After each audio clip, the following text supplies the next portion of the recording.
Hello students, आज हम लोग बात करेंगे अपने नेक्स्ट टॉपिक के बारे में, जो कि है आउटब्रीडिंग डिवाइसेस। आउटब्रीडिंग डिवाइसेस, ठीक है। देखिए, आउटब्रीडिंग डिवाइसेस क्या होता है। आउटब्रीडिंग से पहले हम लोग बात करेंगे आउटब्रीडिंग और इनब्रीडिंग के बारे में। Inbreeding and outbreeding. देखिए यहाँ पे इनब्रीडिंग और आउटब्रीडिंग क्या है। इनका मतलब क्या हो जाएगा, इनका मतलब या तो इनसाइड होता है या फिर सेम होगा। और ब्रीडिंग का मतलब क्या हो जाएगा, ब्रीड। तो देखिए, जब सेम जेनेटिक कॉम्प्लीमेंट वाले इंडिविजुअल के साथ जब आपस में बार बार ब्रीड कराया जाता है तो उसको क्या कहेंगे, इनब्रीडिंग। और आउटब्रीडिंग का मतलब क्या होगा, आउट प्लस ब्रीडिंग। आउट का मतलब क्या हो जाएगा, डिफरेंट एंड ब्रीडिंग का मतलब क्या हो जाएगा, ब्रीड। जब डिफरेंट कॉम्प्लीमेंट वाले इंडिविजुअल के साथ हम ब्रीड कराते हैं तो उसको क्या कहेंगे, आउट ब्रीडिंग कहेंगे। तो सबसे पहले इनब्रीडिंग के बारे में बात करेंगे। तो इनब्रीडिंग क्या है। इनब्रीडिंग में जब सेम जेनेटिक कॉम्प्लीमेंट वाले इंडिविजुअल के साथ जब बार बार ब्रीड कराया जाता है तो इसमें वेरिएशन क्या होता है, नहीं आता। और वेरिएशन ना आने की वजह से सर्वाइवल चांसेस क्या हो जाते हैं, कम हो जाते हैं। और यहाँ पे हमें क्या करना है, इन ब्रीडिंग को डिस्करेज करना है, इन ब्रीडिंग को अवॉइड करना है। और आउट ब्रीडिंग को क्या करना है, यहाँ पे इंक्रीज करना है, इंकरेज करना है। तो नेचर ने क्या किया, नेचर ने खुद से इन ब्रीडिंग को रोकने के लिए, इन ब्रीडिंग को अवॉइड करने के लिए कुछ डिवाइसेस का यूज किया, जिसको हम लोग कहते हैं आउट ब्रीडिंग डिवाइसेस। इन डिवाइसेस के बारे में हम पढ़ेंगे डिटेल में। आइए देखते हैं।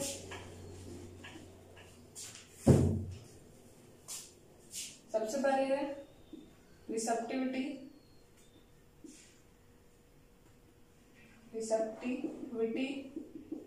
देखिए रिसेप्टिविटी क्या है, यहाँ पे डायग्राम के थ्रू समझिए। ये क्या है, एक बाइसेक्सुअल फ्लावर,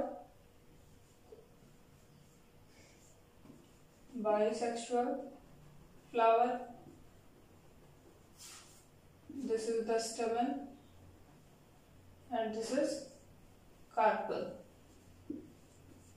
का ये है स्टिग्मा, और ये क्या है, एंथर।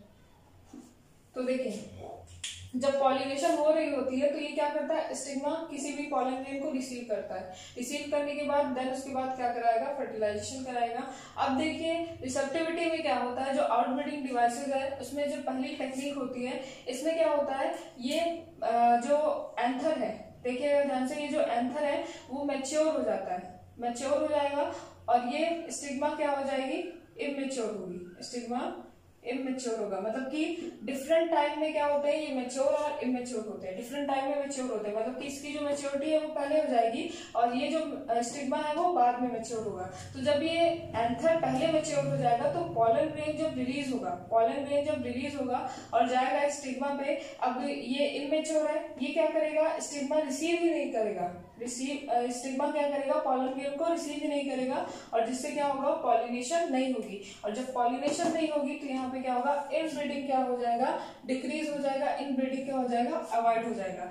तब देखिए, अब ये इमेच्योर है तो यहाँ पे स्टिग्मा रिसीव नहीं कर रहा है पॉलन ग्रेन, तो ये जो पॉलन ग्रेन है वो क्या होगा, दूसरे फ्लावर पे, किसी दूसरे फ्लावर पे जाएगा और दूसरे फ्लावर के सेम स्पीसीज के साथ क्या कराएगा, पॉलिनेशन कराएगा। और पॉलिनेशन कराने के बाद क्या होगा, इसका जो आउटब्रीडिंग है वो इंक्रीज हो जाएगा, आउटब्रीडिंग इंकरेज हो जाएगा, और इनब्रीडिंग क्या हो जाएगा, अवॉइड हो जाएगा, डिस्करेज हो जाएगा। तो ये पहली टेक्निक होती है जो कि आउटब्रीडिंग डिवाइसेस में आएगी। ये क्या होती है, आउटब्रीडिंग को इंक्रीज करती है और इनब्रीडिंग को क्या करेगी, अवॉइड करेगी, डिक्रीज करेगी। तो इसमें देखिए, जब पहले अगर कोई भी फीमेल पार्ट मैच्योर होता है तो इसको कहेंगे प्रोटोगाइनस, और अगर मेल पार्ट पहले मैच्योर होता है तो इसको कहेंगे प्रोटेंडरस। प्रो का मतलब क्या हो जाएगा, प्रो का मतलब होगा प्रिमिटिव का मतलब पुराना या फिर पहले, ठीक है, पहले फर्स्ट कह सकते हैं। और गाइनस का मतलब क्या है, यहाँ पे आपको लर्न करने की जरूरत नहीं है, इसी टर्म में पूरी की पूरी डिफिनेशन समझ में आएगी आपको। गाइनस क्या है, गाइनोशियम, ठीक है, गायनोशियम।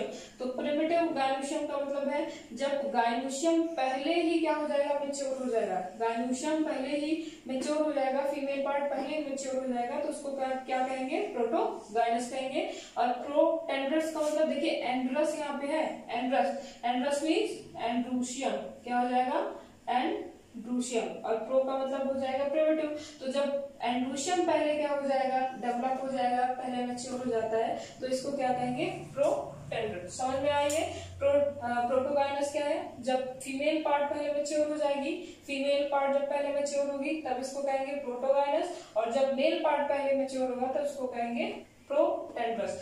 अब देखिए नेक्स्ट हम बात करेंगे पोजीशन के बारे में।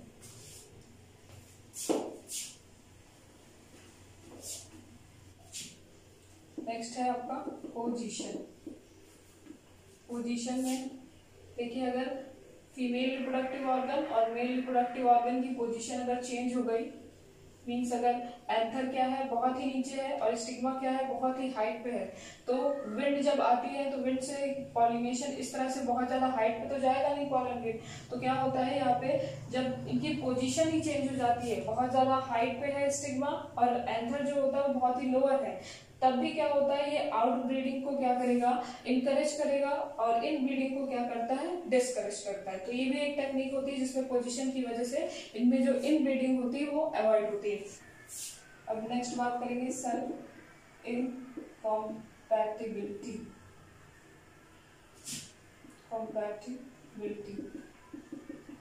देखिए सेल्फ इनकॉम्पैटिबिलिटी क्या होता है,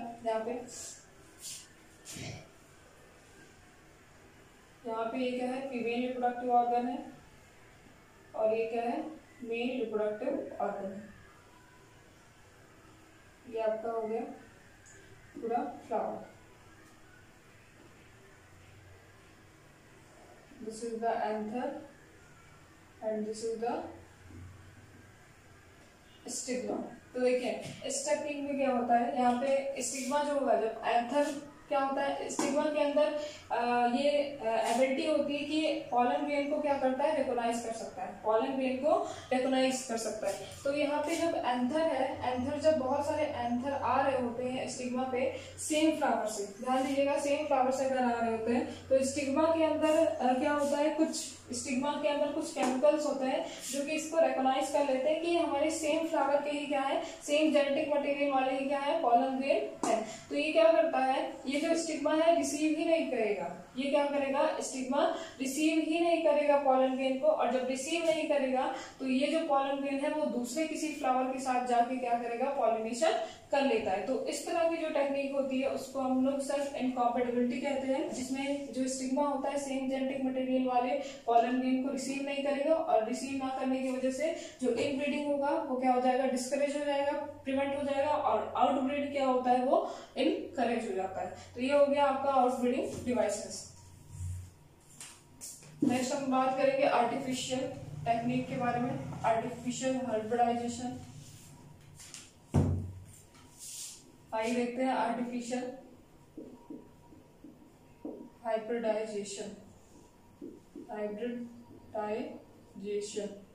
देखिए आर्टिफिशियल हाइब्रिडाइजेशन क्या होता है, आर्टिफिशियल हाइब्रिडाइजेशन में हम किसी भी डिजायर पॉलन ग्रेन को पॉलिनेशन करा सकते हैं। ये एक ऐसी टेक्निक होती है जो कि बाय ह्यूमंस होगी, ठीक है, इसे हम खुद कराते हैं, आर्टिफिशियली कराते हैं। और ये इसमें क्या होता है, इन ब्रीडिंग भी क्या होता है, जो वो तो आपने पढ़ा, ब्रीडिंग जो आउट ब्रीडिंग डिवाइसेस थे वो क्या थे, वो नेचर के थ्रू थे, नेचर ने अडेप्ट किया था। ये जो आर्टिफिशियल हाइब्रिडाइजेशन है वो ह्यूमंस के थ्रू होता है, आर्टिफिशियली होता है, जिसमें ह्यूमन क्या करेगा, इन ब्रीडिंग को रोकेगा, इन ब्रीडिंग को क्या करता है, अवॉइड करता है, और आउट ब्रीडिंग को क्या करेगा, इंक्रीज करेगा। तो आर्टिफिशियल हाइब्रिडाइजेशन के थ्रू क्या होता है, जो इनब्रीडिंग है वो अवॉइड होता है, साथ ही साथ जो आउटब्रीडिंग है वो क्या होगा, इंकरेज होगा, और साथ में क्या होगा, हमारे जो डिजायर पॉलन ग्रेन होते हैं, हमारे जो डिजायर पॉलन ग्रेन होते हैं, हम जो चाहते हैं पॉलन ग्रेन, उसी से क्या होती है, पॉलिनेशन होती है। तो इसमें कौन कौन सी टेक्निक है देखिए, तो हम लिख सकते हैं यहाँ पे, टेक्निक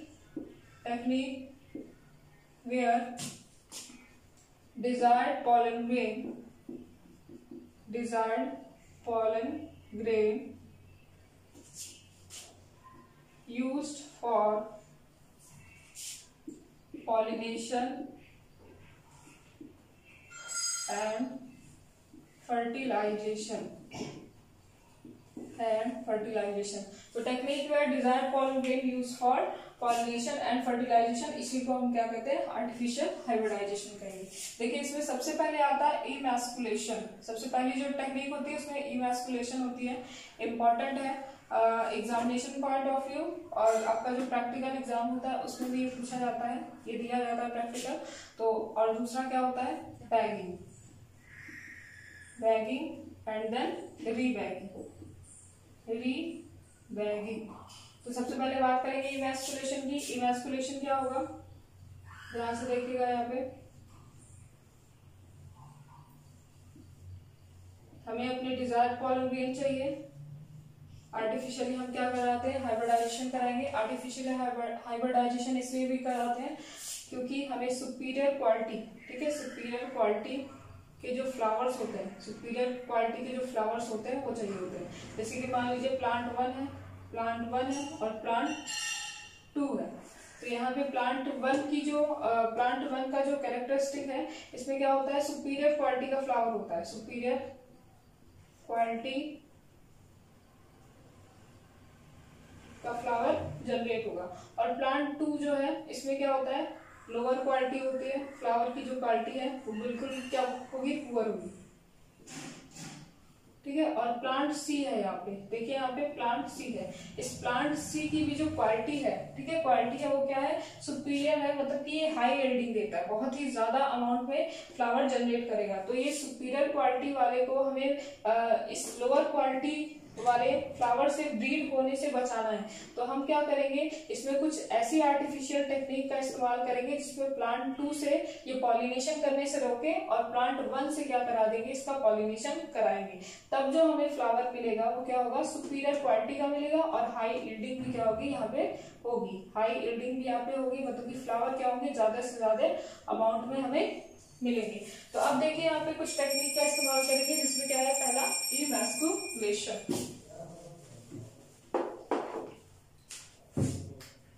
इमैस्कुलेशन में देखिए क्या करते हैं, बहुत इजी है ये। देखिए रिमूवल ऑफ एंथर, ठीक है, इसमें क्या होता है, रिमूवल ऑफ एंथर। तो देखिए इमैस्कुलेशन में हम क्या करते हैं, एंथर को रिमूव कर देते हैं। ये है आपका anther and this is the stigma.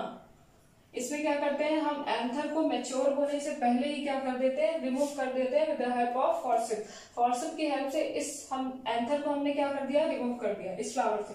तो जब एंथर को रिमूव कर देते हैं तो इसमें इनब्रीडिंग होगी नहीं, ये सेम जेनेटिक कॉम्प्लीमेंट वाले ब्रीड से, सेम जेनेटिक कॉम्प्लीमेंट वाले इंडिविजुअल से ब्रीड करेगा ही नहीं, और इसमें क्या होगा, इनब्रीडिंग क्या हो जाएगी, अवॉइड हो जाएगी। तो अब देखिए जब एंथर को हम रिमूव कर देते हैं तो यहाँ पे पॉलिनेशन नहीं होगी, और जब पॉलिनेशन नहीं होगी तो हम अपने डिजायर पॉलन ग्रेन, जिस भी फ्लावर में से पॉलन ग्रेन लाना चाहें वो पॉलन ग्रेन लाके हम इसमें क्या कर देते हैं, इसमें डाल देंगे। जब डाल देते हैं तो ये क्या होता है, हमारे डिजायर फ्लावर क्या हो जाते हैं, डिजायर फ्लावर पॉलिनेशन के थ्रू क्या हो जाते हैं, प्रोड्यूस हो जाते हैं। तो इस प्रोसेस को, इस टेक्निक को क्या कहते हैं, इमैस्कुलेशन, जिसमें हम लोग क्या कर देते हैं, एंथर को रिमूव कर देंगे मैच्योर होने से पहले ही, ताकि वो पॉलिनेशन ना कर पाए, और अपने डिजायर पॉलन ग्रेन्स को ले आके क्या कर देंगे, स्टिग्मा पे डाल देंगे, ताकि हमारे डिजायर फ्लावर्स ही हमें मिले।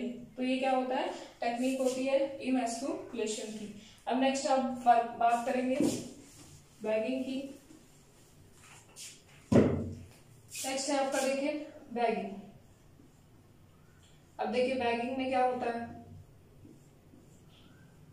बैगिंग की जो टेक्निक होती है इसमें एक पेपर होता है जिसको बटर पेपर कहते हैं।